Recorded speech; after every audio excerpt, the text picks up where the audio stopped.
Okay, so our plan for today here in our epidemiology class, every day when we have our class, I start with a brief look at the COVID-19 news.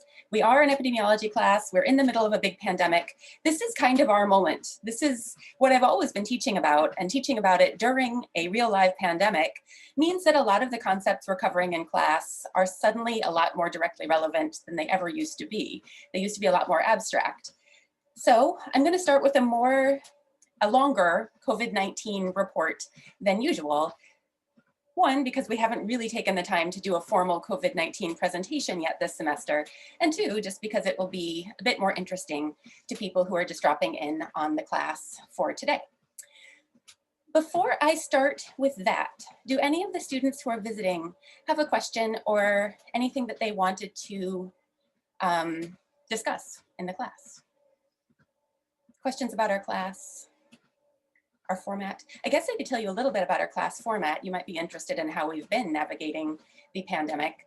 For this class, what we usually do, if it's possible, is we have a split class session where the first half of the class, the first 35 minutes are on Zoom, and then the second 35 minutes are on campus in a classroom.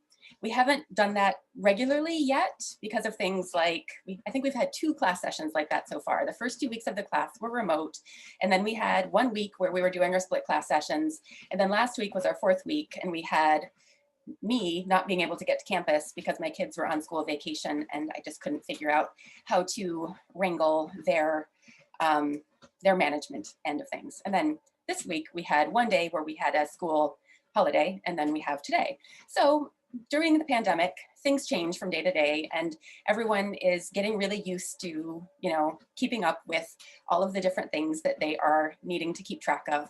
So that's been good. We are, I hope, doing pretty well with our class format as it is, and I'm looking forward to getting back to more in-person meetings starting next week. But that's what we've been up to so far. All right, any questions from anyone? Accepted students, current students? Current students have an assignment due on Sunday. I did want to make sure I reminded you that that current assignment due date is Sunday, the 28th. However, that's kind of the recommended due date. And my theory is that if you get it submitted and done, it'll be off your plate. We're going to be going on to new topics. It'll be nice to have that done. However, if you do not have it done, nothing bad will happen to you if you submit it up to a week late. So there are kind of 2 due dates. There's the formal recommended due date this Sunday, and then there's the official due date where you really can't submit it after that, is next Sunday. So you have a 1 week built-in extension if you need it. Okay. So if there are no further questions, or if there are no questions, I will get started with this. And here, I'm going to go through this more formal presentation. Everyone seeing my screen there? Are you seeing, you're probably seeing. Yeah, we can see your screen. Yeah, I can see it, yeah. Are you seeing, which one are you seeing? I'm trying to make it so that you're seeing it. The title page right now. Do you see the notes in it as well? No. Okay, good. All right, so epidemiology of COVID-19. This is a, hang on, wait for it. This is a screenshot I took on March 18th, which was when Springfield College was on spring break last year. We had an extended spring break. We were supposed to have a 1 week spring break starting on March 14th. And during that 1 week, the college decided to extend it to a 2 week spring break. And then we decided we weren't going to come back after spring break after all. So it was, something that everyone in the world was living through that particular week. This was really the first week that the pandemic was becoming part of our cultural awareness. Everyone was aware that something had changed, something big was happening. And this is what the epidemic curve in the United States looked like that day. The epidemic curve is something we talk about in epidemiology classes. It's the number of cases that are reported on a given day. And you just make this bar graph where every day you plot the number of cases. So this is what it looked like back at the beginning. This is what it looked like when I did this presentation back in the fall. This was mid-October, and in mid-October, a lot of people were wondering, would we have a fall surge? How bad would the fall surge be? Would the winter be a really bad season for COVID-19? And of course, we know the answer to that now. This is what the curve looks like as of today. So March 18th is way back here, and mid-October is way back here. And this is what happened since then. So yes, we had a fall surge. Yes, winter is really bad. As we try to understand the impact of COVID-19, it can be useful to compare it to things that we are more familiar with. So this is an interesting graph, or an interesting table, that looks at COVID-19, comparing it to a bunch of other major viruses that we have seen in the past few decades. H1N1 was, of course, another pandemic that happened within all of our lifetimes. This was 11, 12 years ago. And it was a huge pandemic in that a lot of people were infected. Not as many people died, though, so the case fatality rate was very low. With COVID-19, these are the numbers as of today. So according to the Johns Hopkins website that tracks COVID-19 around the world, there have been over 113 million cases, over 2.5 million deaths. And if you use those numbers, you come up with a fatality rate of 2.2%. So of all these people, 2.2% of them have died. However, these data are based on confirmed cases only.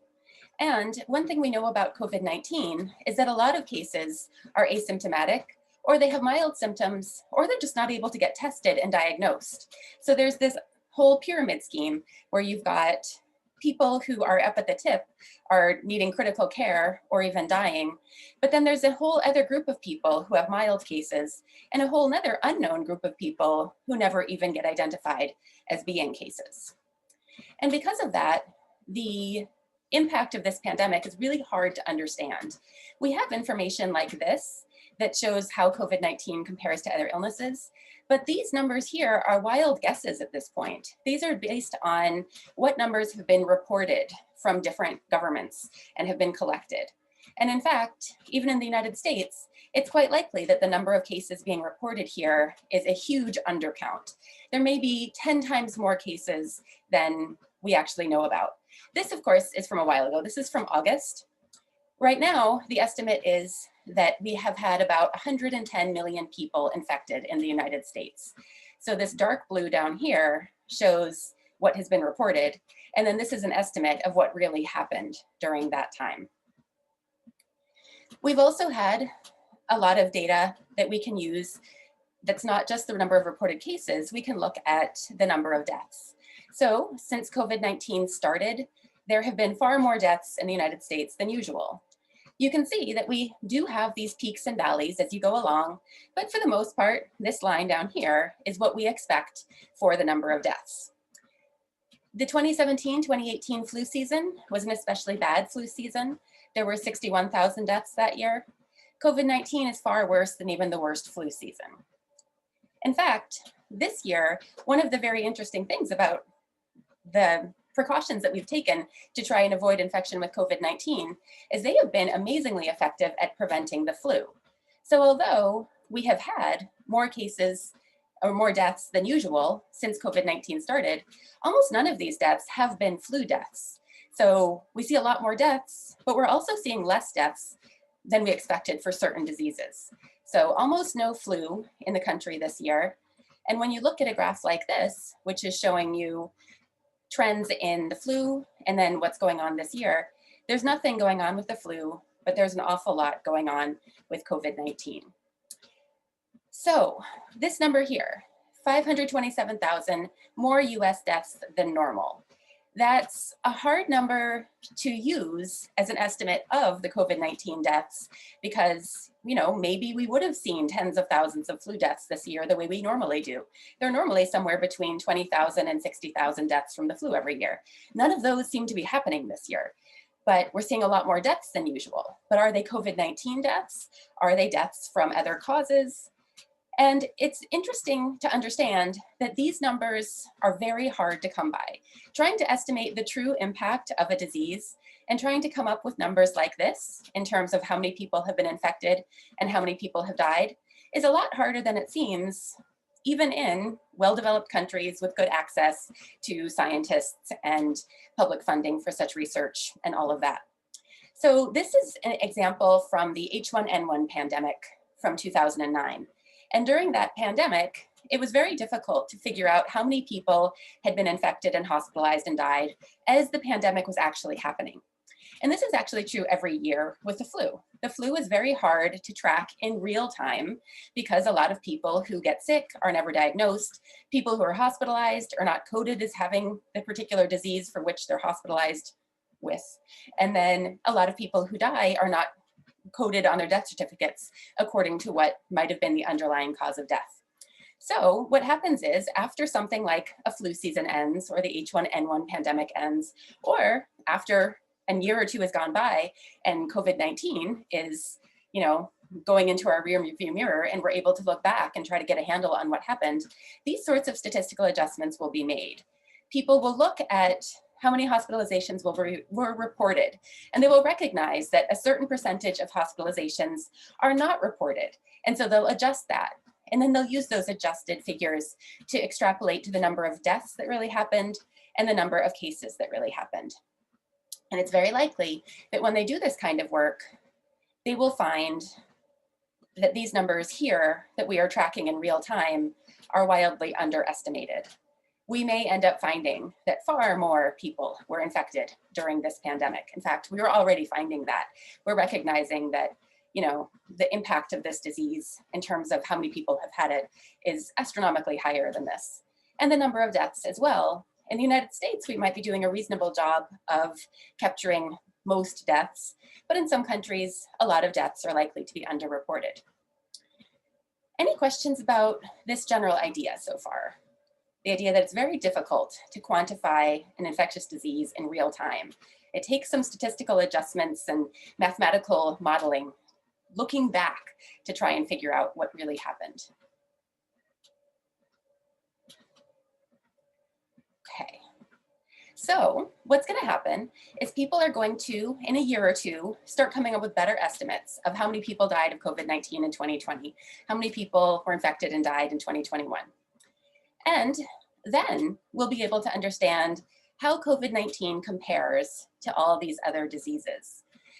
This is an interesting infographic that gives us an appreciation for just how bad certain infectious diseases have been. So in our lifetime, we recognize HIV/AIDS as a leading cause of death from infectious disease. You've all probably heard about the Spanish flu, the pandemic from 1918 to 1919, which is one of the worst in terms of how many people it killed. So I've always kind of used this number as a reference, like a really bad pandemic is something like the Spanish flu. And this is a page that the CDC has on the history of the 1918 flu. And what's interesting is that for that particular pandemic, it was estimated that about 1/3 of the world's population was infected. The number of deaths in the United States was probably around 675,000. And right now, we have a sense that about 1/3 of people in the United States have had the virus, which is probably means that maybe about 1/3 of people worldwide have had the virus as well. If the United States is experiencing it along with everyone else, we're probably similar. And in the United States, it is very likely that we are going to hit this number of deaths. So I bring that up just because when you look at this, it is clear that Spanish flu was an extremely devastating infectious disease, and COVID-19's position on this infographic will likely be right along beside Spanish flu after we have figured it out by looking back and seeing how bad it was. As we look at all of those statistics and as we try to understand the impact of COVID-19, one thing to recognize, of course, is that COVID-19 is not an equal opportunity infection. It is worse for some people than others. And certainly for older adults, it is a much worse infection. In fact, 95% of Americans that have been killed by COVID-19 were 50 or older. So you can see that the proportion of deaths is skewed heavily towards the older age groups, even though people in their late teens and 20s are the ones most likely to be infected. And you've probably also heard that this is a disease that affects people differently, not just by age, but also by race and ethnicity. And in fact, hospitalization is 5 times more likely in people who are Black, Hispanic, or American Indian. So all of that is important to appreciate when you're trying to understand the impact of this disease. It's not just how many people died, it's who are the people at greatest risk of dying.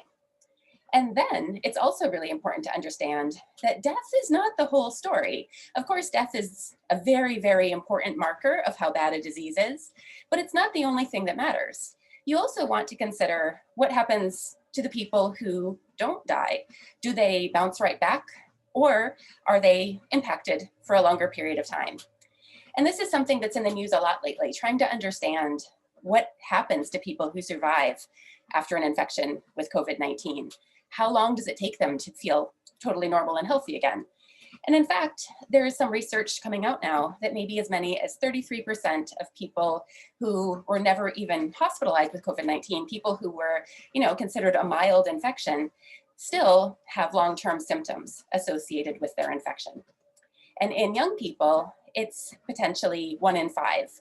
Even if you're a healthy young adult, you're not going to go right back to your usual healthy young adult status after a COVID-19 infection.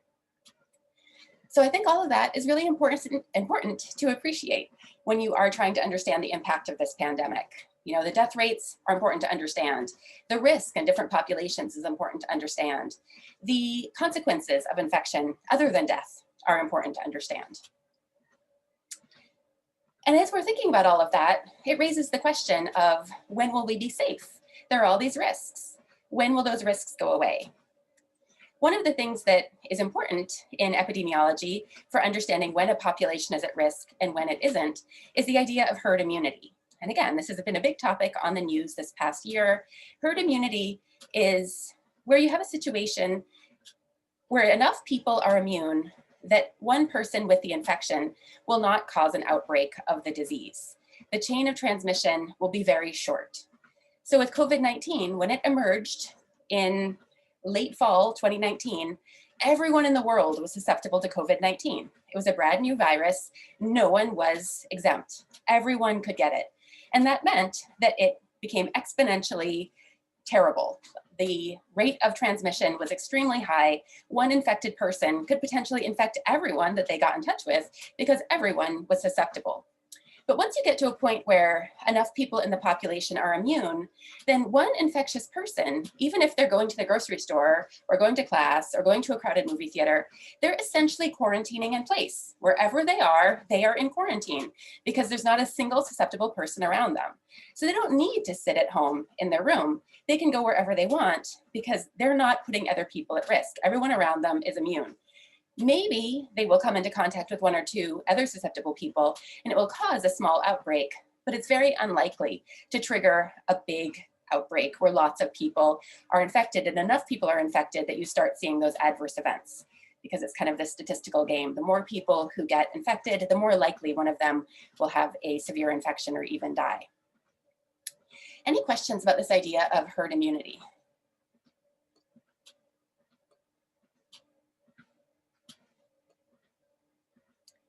Okay, so when we achieve herd immunity, we will be safe. Our risk of infection and illness will be far lower than it is now. We will not be 100% safe, but we will be what we consider acceptably safe. We'll be back to our March 2020 level of safe, or February 2020 level of safe. So here's an estimate. If we continue with our current pace of vaccination, which is about 1.5 million vaccine doses a day, we could reach the herd immunity threshold by July.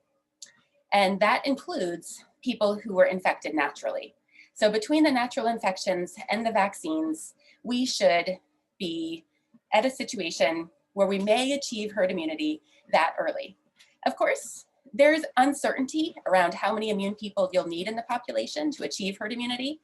The lowest estimate is around 70, which is what might happen in July. But other estimates say we might need to have more than 80%, maybe even more than 90% of the population immune. And if that's true, we might not achieve herd immunity until November. So it will depend on a lot of different factors that we still really don't know. But we're headed in the right direction. The vaccines are changing a lot of things. They're making a lot of people safe. The more people who get vaccinated, the less people who are likely to develop a severe infection and spread the disease. So a little bit about the vaccine. A lot of people are concerned about the safety of the vaccine. There's this perception that it was rushed. We had Operation Warp Speed. We don't want to be injected with something that people cut corners with. We want to feel safe when we get a vaccine. And so it's worth comparing the traditional vaccine timeline, which is 15 years or longer, to the COVID-19 vaccines and their timeline, which took about, a year. So how was that possible without cutting corners? One thing that's really important to recognize, written down here in small letters, these vaccines did not start their developmental process in January 2020. In fact, coronavirus vaccine research got going strong in 2003, which is when SARS emerged. And that vaccine research continued for a few years. However, at that point, SARS was eradicated and the funding for that vaccine research dried up, and a lot of that vaccine research was put aside and just kind of sat on a shelf. But it came off the shelf in 2015 when MERS emerged, which was another coronavirus disease. So SARS got the vaccine research started, MERS got it re-energized, and that vaccine research has actually been continuing pretty steadily since 2015. So when this SARS-CoV-2 virus emerged in late November 2019, a lot of people, a lot of researchers were ready for it. They had gotten a really good amount of progress done on coronavirus research. So it wasn't that they were starting from zero, they were starting from like 90% done. And then, they got tons of funding to really finish up. They got to the point where they were ready with their vaccines and they started the vaccine trials. Vaccine trials usually take 5 to 7 years. This one took months. And the reason was that everyone was invested in them. These things are usually very expensive and that slows down the process. And you can't afford to overlap the phases because if phase 1 doesn't go well, you're not going to want to have wasted the money starting phase 2. But here, a lot of governments were supporting this research. So there was no risk to starting phase 2 before phase 1 was done. You can't start phase 3, which were the big trials in humans, until you have the safety and efficacy trials done. Phase 1 is about safety, phase 2 is about basic efficacy, and then phase 3 is about rolling it out in a big population to make sure that your estimates from the phase 1 and phase 2 trials are correct. And the other big thing they did was they started producing the vaccine before they finished the trials. So again, all of this meant that governments were taking on a lot of risk, but it was worth it because this pandemic has been devastating. And that's why it went so fast. There was a huge amount of money in it. It was no corners cut. It was a big group project that people were really committed to. Any questions about that?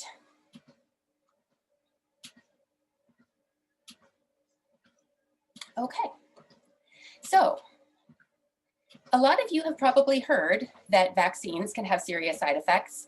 People can even die from the side effects of a vaccine. This is an article that I think is interesting. It was published on the UCLA Department of Epidemiology page back in December 2002.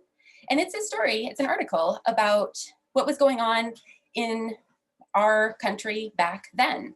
And in September 2001, you might remember there was the big World Trade Center terror attack. And after that, there was another series of terror attacks, which maybe you're familiar with, the anthrax attacks. I don't know if you've heard of those, but there were letters with the anthrax powder sent through the mail. Anthrax is a very deadly pathogen, and it's a pathogen, but I can't remember if it's supposed to be a bacteria. I should know. Anyway, so it was sent through the mail. People were, really worried about the potential for bioterrorism in the context of infectious diseases. And so the George W. Bush administration got the idea that smallpox could potentially be used as a weapon of bioterrorism. And the Bush administration wanted to start a widespread vaccination program for smallpox, just so that people wouldn't be at risk if smallpox was used as a bioterror weapon. However, smallpox had been eradicated in 1979. And when you have a disease that is eradicated, what that means is that the risk of getting the disease and suffering from severe side effects or death related to the disease is zero. There was zero smallpox in the world, except for a little bit stored in a freezer in 4 different high biosecurity level labs around the world. So the fear was someone would break into one of these labs, steal the smallpox, and release it into the world, and then it would cause another huge pandemic because smallpox is a very deadly disease. So the idea was, let's vaccinate people before that might happen. However, there was no smallpox anywhere, so the risk of natural smallpox infection and death from smallpox is 0. But there is a risk with vaccines. So based on inoculation data from 1968, which is when these vaccines were widely used, it was about 1 person in a million who died from side effects of the vaccine, and as many as 52 of every million vaccinated people who had life-threatening reactions, including fever, serious infection, and brain swelling. So vaccines are not without risk, but what you want to consider is the risks versus the benefits. How likely are you to experience risks from the disease? How likely are you to experience risks from the vaccine? So there's nothing that's 0 risk. No vaccine is 0 risk. Every vaccine carries risk. But many infectious diseases are still prevalent in our population. Smallpox is the only one that's gone. And so the risk of these diseases still outweighs the risk of the infection. I'm sorry, the risk of the vaccination. So here are some data looking at the risk of death from COVID-19 in different age groups. And yes, the risk of death from COVID-19 in young adults is extremely low, very, very, very low risk of death in young people. The risk of serious adverse vaccine reactions, according to a study that I saw that was done in January of this year, for the Pfizer COVID-19 vaccine, there is about a 11 in a million chance that you will get a serious vaccine reaction. However, none were recorded in young adults. The only vaccine adverse reactions were in older people, older than 24. I think the youngest person was 27. So 53 in a million young adults die of COVID-19. 11 out of every million people vaccinated will have a serious reaction, not necessarily die, just a serious reaction. No serious reactions in young adults. And remember, death is not the only story here. The risk of long-term COVID-related symptoms is unknown, but it's very likely to be far higher than either of these numbers. I put in 5% as just a wild guess, but certainly just based on the very preliminary information that's coming out right now, it seems very plausible that more than 5% of people do experience serious long-term COVID-related symptoms after having an infection, not the vaccine, the infection. So this is a really compelling infographic that reminds us of the importance of vaccines. This is measles and how measles looked from 1930 through today. The colors of the dots represent how many people in different states were infected. And you can see infection was widespread up until the vaccine was introduced. And since the introduction of the vaccine, we've gotten, back in the early 2000s, we were at a place where many states reported no measles cases. Since then, it's picked up a bit because a lot of people are refusing the vaccines. So the rate of infection has increased since the early 2000s, which is when it was at its lowest. So in summary, vaccines are recommended when the risk of disease is higher than the risk from the vaccine itself. And right now, the risks from COVID-19 far outweigh any risk from the vaccine, regardless of your age and health status and anything else about you. The risks of COVID-19 do vary by a lot of different demographic characteristics, but the risks of vaccines are far, far lower. Okay, that is what I had for our presentation for the day. Does anyone have any questions or things they want to discuss related to any of that or anything else related to COVID-19? I have a question about the adverse reactions of the vaccines. What are they counting as like a serious reaction? So it depends on, it's an interesting question. Like the study that I looked at was looking at things like anaphylactic reactions. The article we looked at with that right here, this UCLA article was talking about life-threatening reactions, including fever, serious infection, and brain swelling. There has not been a lot of research on the COVID-19 vaccines in the wild yet. There's a lot of research in terms of what was observed during the vaccine trials. So there were 75,000 people who were vaccinated during the vaccine trials for 5 of the vaccines that are currently either on the market or coming to market in different parts of the world. No one who got the vaccine during those trials has died of COVID-19. Very, very, very few of them, only a few of them actually, like 3 or 4, have been hospitalized with COVID-related symptoms. And there were, I don't want to say only maybe 1 or 2 very serious adverse reactions. There were actually, like, I'm not even going to use the word very. There were only 1 or 2 adverse reactions that slowed down those vaccine trials. They were big headlines when they happened. You know, vaccine trial is suspended due to adverse event. I used to be a clinical researcher at Bay State, which is the hospital in Springfield, and I was a research coordinator on a study of an experimental drug that was given to premature babies within the first 24 hours of life. So it was an extremely emotional study to be a part of because it was very, very important to make sure that those babies were not subjected to any harm beyond, you know, what was necessary to get that trial done. So you have to do trials in very vulnerable populations to make sure that the drug you want to use in that population to support them is actually going to work. But anytime anything even remotely bad happened to any of those babies, it was considered an adverse event and we had to stop the trial. I remember one time a baby got a hangnail and that was an adverse event and it had to be reported and it stopped the trial. So it's not entirely clear to me whether the adverse events that happened during the vaccine trials were things like, you know, the equivalent of a hangnail in a baby, or whether they were anaphylaxis or life-threatening fever. I'm not sure. I haven't actually looked at those trials closely enough, but I do know that those trials take it very seriously. But those were only in 75,000 people, as I said. And so now the vaccines are being rolled out to millions of people. And if the adverse events are something like, you know, 1 in a million or 10 in a million, you might not see them in the trials. You only see them in what we're calling phase 4. So clinical trials have 4 phases. There's the safety phase, there's a efficacy phase, and then there's the big trial, and then there's the real world trial where you start using it in the population. And that doesn't mean the research is over. Now that these vaccines are being used in the general population, that data is still being gathered.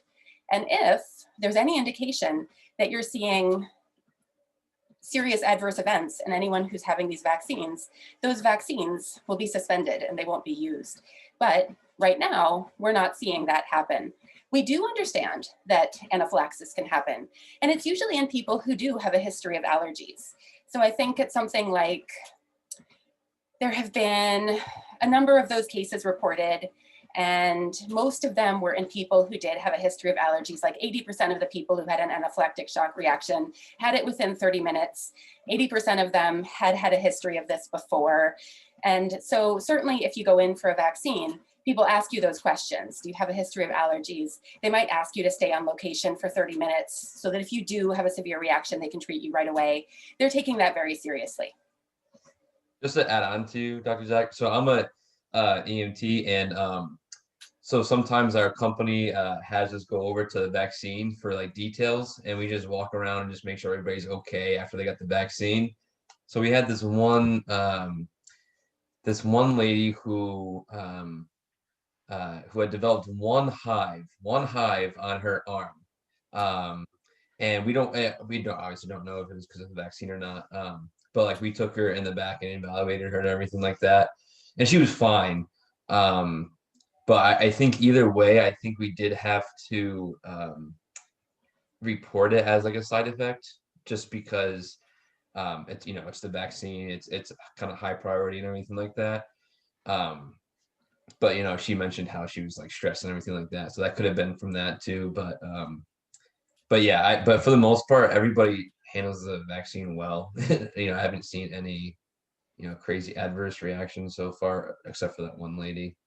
But that's about it. Yeah. Yeah. It's, again, you know, one of the things we learn about in this class is how this information is shared, how do we know if people are having adverse reactions? And it's because people like Travis, who are working in these vaccine clinics, are mandated reporters. You're supposed to be reporting anytime even something remotely potentially related to the vaccine happens. And that, of course, has its limits because you can only do it if the patient is still there with you and you're aware of it. So yes, if someone goes home and they have an adverse reaction weeks later that is related to the vaccine, that becomes very difficult to understand. But that's what the vaccine trials are for, is to make sure that that's not happening in a meaningful, in any of the patients that you can follow in a meaningful way. So. I had a quick question. It's kind Sure. of like vague in a sense, but where does the whole like, I guess, I don't know if conspiracy is the right word, but the whole like anti-vax like rhetoric, where does that stem from? Like, is it just the whole like vaccines cause autism thing, or does it date back further from like African American communities being taken advantage of, or like why is there such a strong base in the anti-vax like world? I would say both. I would say that MMR vaccine and Vaccines Cause Autism story is a big part of it, but certainly you can't study the history of almost any medical treatment that's been in existence for longer than the recent history and not see abuse of vulnerable populations, including Black populations and other, ethnic minority populations. So a lot of you probably in elementary school or middle school biology classes learned about Edward Jenner and inoculation and cowpox and all of that. And we get a really prettied up version of that story where, he has a nice white child that the mother is standing there holding the hand and allowing him to practice inoculation and whatever. But the reality is a lot of times these things are tested on Black populations who are enslaved. And that is the early phase trials of these things, not in the current modern era, but in the very recent past relative to the development of all these things. So yes, that would certainly create a lot of mistrust in those populations that were used, completely, that were taken advantage of in that way. The MMR story is a really important one. Dr. Andrew Wakefield was a gastroenterologist, I believe, and he published this report in 1998 showing that 12 patients who came to his clinic were experiencing autism or autism-related symptoms, potentially autism symptoms, and he took biopsies from their gut tissue and saw lingering presence of MMR vaccine in the gut tissue, and he published this as a case series, and that didn't get a lot of press attention right away, but then within a couple of years, he became a spokesman for vaccination being a potentially harmful source of childhood autism. And it really picked up. It was especially huge in the early 2000s in the UK, and then it came to the United States. And, a big part of it is that last slide that I showed you, that it's a risk-benefit ratio type of thing.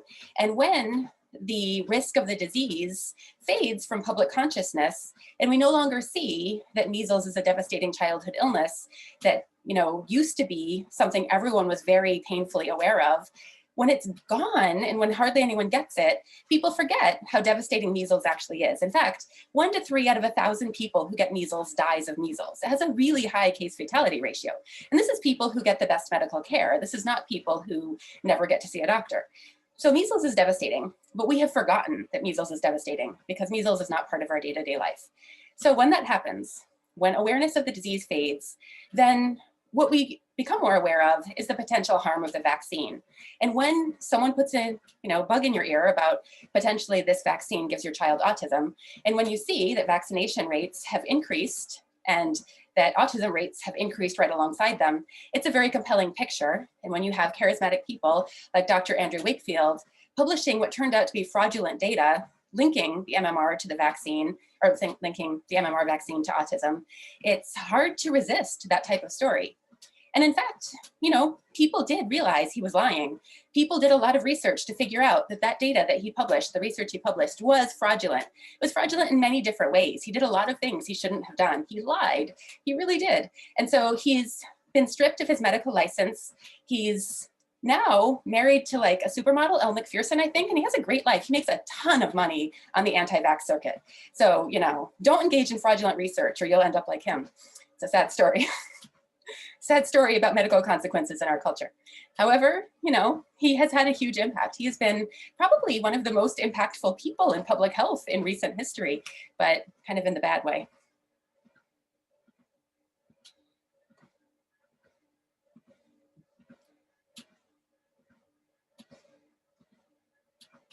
Any other comments or questions about any of this that we've been talking about, or anything else?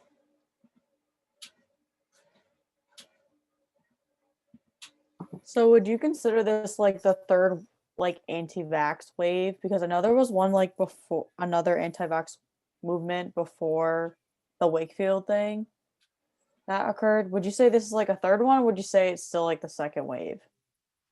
I couldn't really help you with defining the waves. What was interesting to me is thinking that the MMR Andrew Wakefield story was the story. And then starting to become aware of things like Michael mentioned, that in fact, there has been a lot of really bad stuff with vaccines, not just recently, but going back, because vaccines are actually fairly old, hundreds of years old. People even longer, like it's potentially possible that, you know, people thousands of years ago understood that if you gave someone a mild form of smallpox, they won't get the severe form. And people were doing that. People were taking that risk, even maybe a very long time ago. However, by abusing vulnerable populations to improve their techniques, which would then create distrust of these vaccines. So those waves have already been happening. And then also, it is, you know, these early vaccines that we think about, you know, the Edward Jenner story, there were a lot of people who are very mistrustful then as well. We don't hear about that, but it certainly was part of it.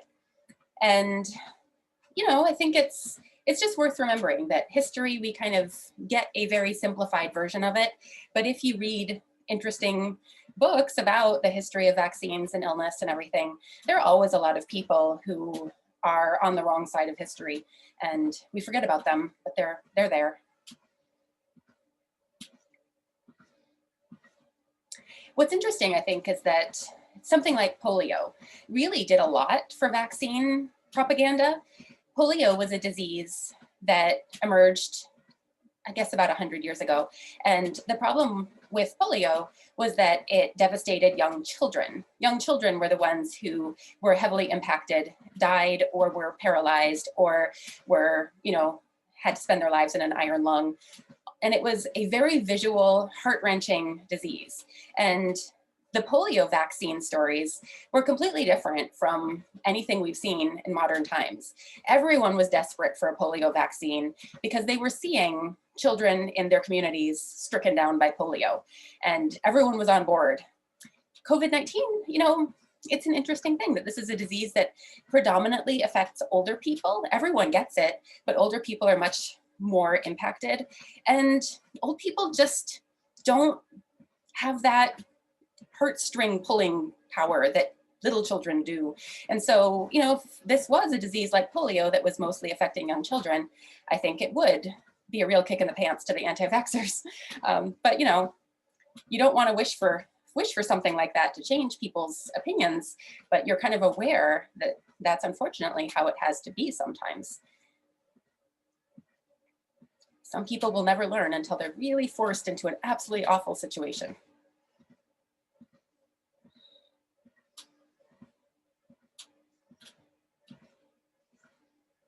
All right.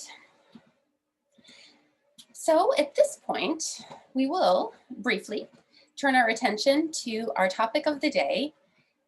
The way we've been doing our class is that we have a recorded lecture that students watch ahead of time.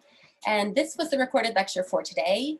We're moving from our first section of the class, which was on descriptive epidemiology and infectious disease. And now we're looking at analytic epidemiology. And this is the type of epidemiology that allows you to answer the big questions. So in fact, analytic epidemiology is what was used in the vaccine trials. Does the vaccine work? You answer that question by conducting analytic epidemiology, specifically a randomized controlled trial. So that's our topic for the day. Did anyone have questions as they were watching the lecture? Anything you'd like me to go over while we're all here? Do you mind going over cross-sectional studies? Mm-hmm. So cross-sectional studies are useful when cohort studies are not feasible. A cohort study is the best of the observational study designs, Randomized trials are where you assign people to a treatment. Observational studies are where you just observe treatments that people have selected for themselves. So, if you want to know whether something like physical activity is good for you, you look at people who are active and you compare them to people who aren't active. So these are the best observational studies. You start by looking at people who don't have the disease that you're interested in. They're at risk for the disease, but they don't have it. And you measure all of them in terms of whether or not they have the exposure that you're interested in. So let's say you're interested in physical activity and heart disease. If you were to do a cohort study, you'd enroll a bunch of people who don't have heart disease, and you would ask them if they're physically active or not. And then you wait, time passes, and you compare the risk of disease in the people who are active to the risk of disease in the people who weren't active. And if you were right, physical activity protects you from getting heart disease, you'll see less heart disease in the exposed physically active group than you do in the non-exposed non-active group. So that's the ideal approach. If you could, you would do a cohort study. But the problem with cohort studies is you have to allow time to pass, and then you have to record new cases as they happen. And a lot of the diseases that we're interested in studying are very rare in terms of how many people actually experience them in a given year. So we can think about things like heart disease and cancer as the leading causes of death, although COVID-19 is, a strong contender this year for the leading cause of death. But even something like cancer, lung cancer is the second leading cause of cancer-related death in both men and women. But in terms of how many people get it, it's about 222,000 lung cancer cases, sorry, not deaths, lung cancer cases. And you divide that by the whole population. And what you see is it's about 7 new cases of lung cancer per 10,000 people per year. If you were going to do a cohort study where you wanted to follow people over time until they got lung cancer, you would need far more than 10,000 people in your cohort study to get enough cases of lung cancer. So when you can't do a cohort study, which often includes more than 100,000 people, you do a case control study instead. It's a condensed version. It's an easier, shorter version of an observational study that allows you to deal with this problem that you can't always afford to enroll hundreds of thousands of people. With a case control study, instead of starting with people at risk and following them over time until they get the disease, you start with people who have the disease. So you enroll a bunch of people who have heart disease, and then you enroll controls, and they're the people who don't have heart disease. And you take your heart disease cases and your non-disease controls, and you ask them all, were you physically active back in the past? Like 5 years ago, what were your activity levels? And if it turns out that physical activity is related to heart disease, you would expect that people who have heart disease report that they were less active 5 years ago than the people who don't have heart disease now.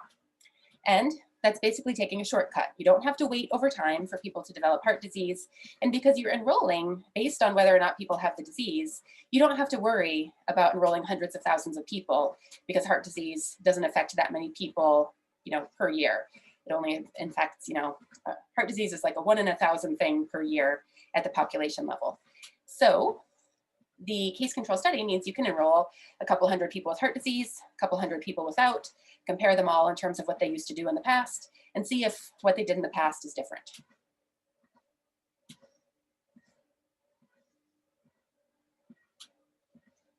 I was wondering about cross-sectional studies, though. Oh, sorry. That's all right. Well, I'm glad I got to tell you a little bit about the other ones too. So cross-sectional studies are the easiest of them. The cross-sectional studies are not going to require you to follow people over time. They're not going to require you to try to figure out what people were like in the past. All you have to do is ask people what they're doing today. So it's kind of like a very short snapshot type of study. You enroll a bunch of people, but you don't have any constraints over how you're asking them questions. You just want to know, do you have any diseases today? What are your lifestyle habits like today? And you're comparing people who have the disease in that population with people who don't have the disease in terms of their different lifestyle habits.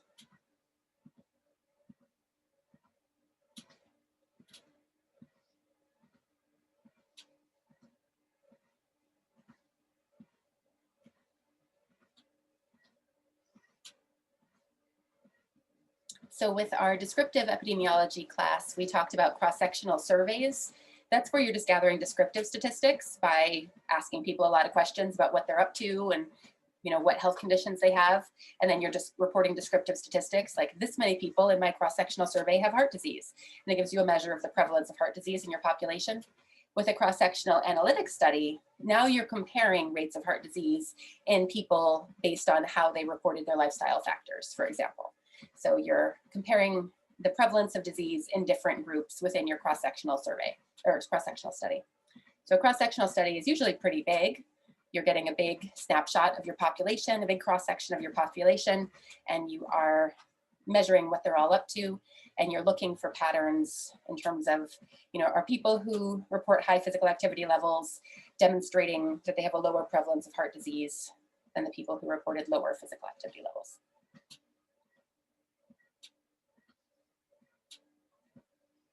Any other questions about this?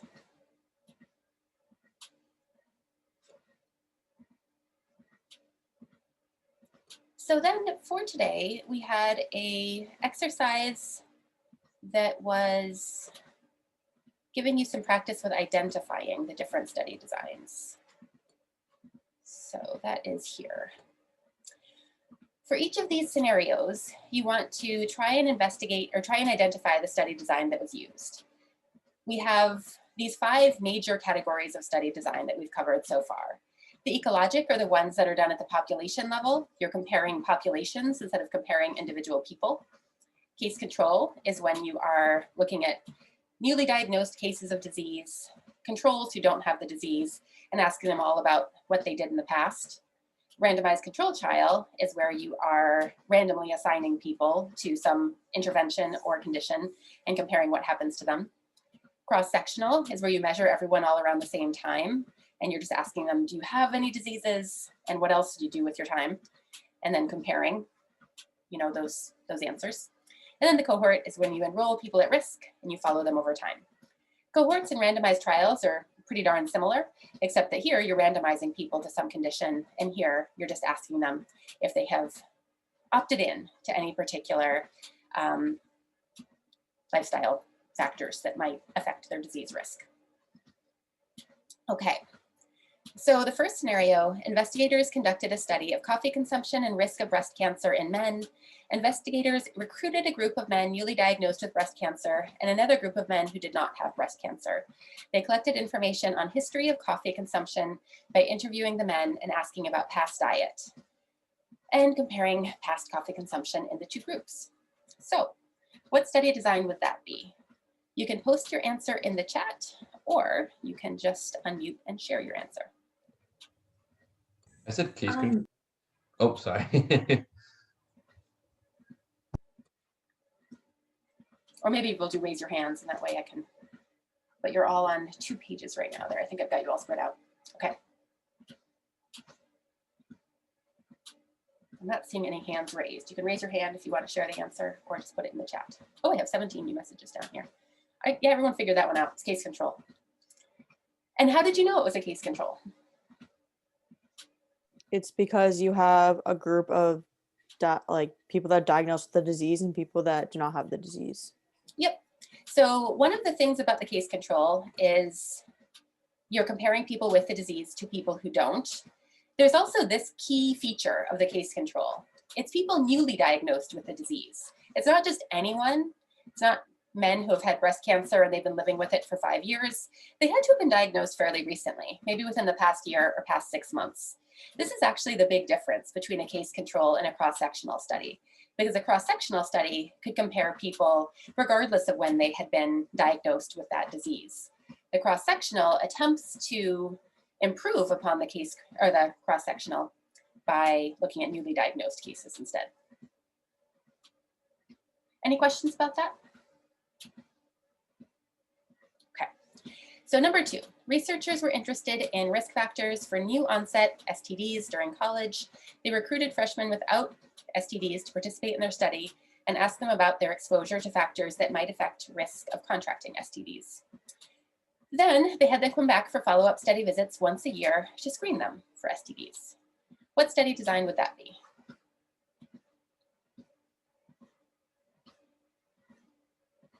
And everyone's figuring out that that's a cohort study. How did you know?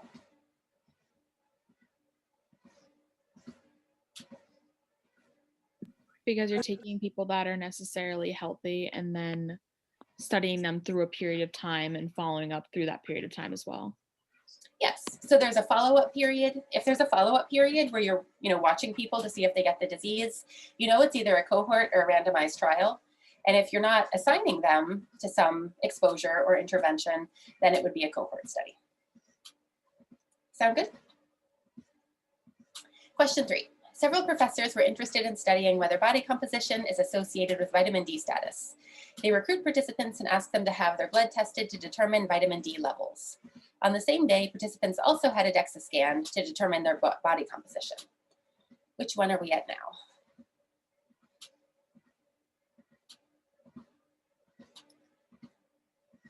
And we have a couple different answers. I think most people are getting cross-sectional here. Why is it a cross-sectional?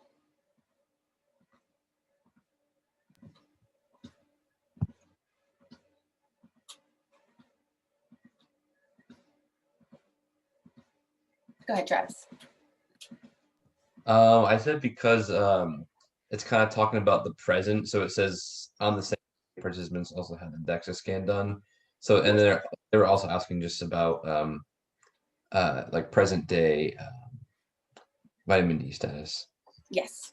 So you're measuring their vitamin D status today. You're measuring their body composition today. There's no follow-up. There's no asking about the past. It's just current status, and you're comparing people based on their current status. So that's the cross-sectional.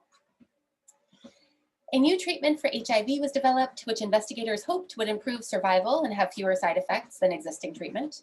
Investigators recruited participants into their study and assigned half to use the new treatment and the other half to continue with their current treatment.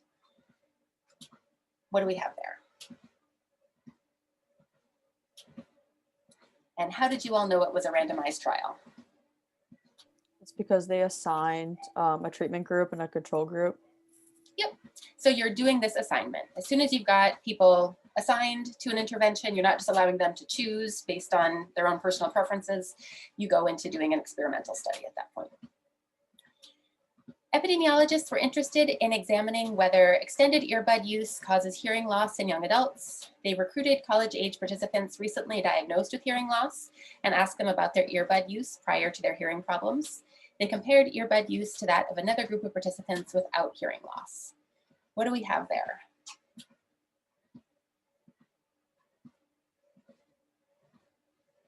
And we're getting a lot of votes for case control. How did you know? Because they're all recently diagnosed and they're looking at exposure before, like in the past, before their problems. Yep, we've got all the keywords to know it's a case control. Recently diagnosed cases, not just prevalent cases, but incident cases. And we're looking at their history of exposure, not exposure today, but exposure in the past. A group of clinicians noticed that many of their patients with heart disease were non-drinkers. They did some research to find the per capita alcohol consumption in 30 developed countries and compared that to the heart disease rates in those countries. Which study design is that of those choices? Okay, and everyone knows that's ecologic. How did you know?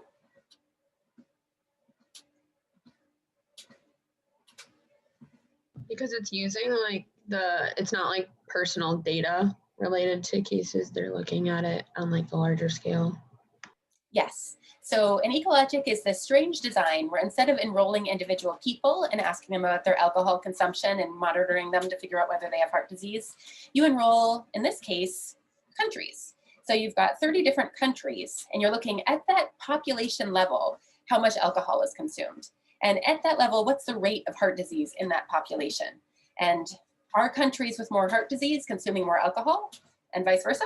If so, that gives you this idea that maybe there's an association there.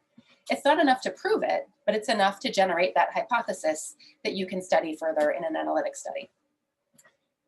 Finally, graduate students did a project to determine if dietary fat was associated with risk of type 2 diabetes. They accessed data from the 2012 National Health and Nutrition Examination Survey and compare estimates of total fat intake calculated on diet questionnaire responses to self-reported type 2 diabetes status. Which study design is that?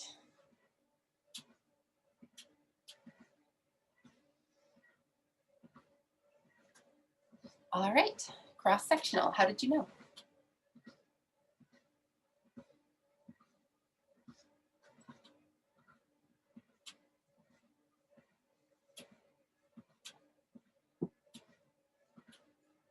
Would it You be were right. because you are collecting information on their exposure status and their disease status? Yes, so you are looking at a diet questionnaire to measure total fat intake. You're looking at self-reported diabetes status. You're not asking them to report their date of diagnosis and only include the recent diagnosed cases. So it's just a survey of how people are doing right now, and you're going to make comparisons based on their right now status. So that hopefully helps a little bit with learning to differentiate between the different study designs and kind of recognize how they're used. There's also, of course, a lot of value to understanding this kind of thing, why some study designs are better than others. We talked, when we were talking about descriptive study designs, about the limitations of these designs. So the case report and case series are so easy. You just report on what happened to one patient or a few patients, and you're sharing this kind of anecdotal story about a very small group, maybe even just one person. The problem with that is you don't have any comparison. If you develop this new drug and you try it in one person and it works, that's promising, but what would have happened to that person if you hadn't done this new drug on that person? You don't know, so there's no comparison. The ecologic has a comparison. You're comparing countries. In countries where you have a lot of alcohol consumed, do you have worse outcomes than countries where there's not as much alcohol consumed? If so, that gives you that sense that more is worse. However, it's populations, and you don't know whether the individuals in that country who are consuming alcohol are the ones who are having these adverse events. So that's not great either. You can improve on that with the cross-sectional study, which is where you do have individuals. And you ask everyone, how much alcohol do you drink? Do you have heart disease? And now you've got a nice snapshot of what's going on in your population at the individual level. The problem is maybe people diagnosed with heart disease stopped drinking alcohol because their doctor told them to. And now it looks like alcohol prevents heart disease because all the people who got heart disease were told to stop drinking.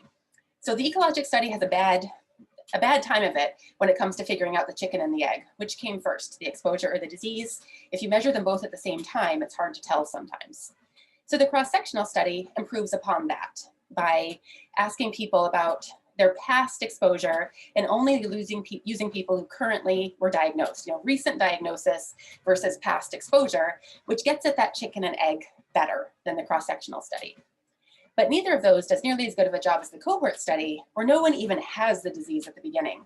And that's important because once you get a disease, it can change your perception of the past. If you're diagnosed with something, it can make you think hard about why you got this disease. So maybe you don't drink very much, but you have a heart attack, and it makes you question whether you were drinking too much because you heard that drinking too much can cause a heart attack. So when you do a cohort study, you don't have to worry that people are going to misremember and misreport the past because you're measuring them in real time, in the present. Before they ever get any disease, you're asking them, what's your exposure status? Do you drink alcohol? And then you follow them for 20, 30 years, and you compare the outcome in the groups based on what they were like at the beginning. The problem with that design is that a lot of things go hand in hand.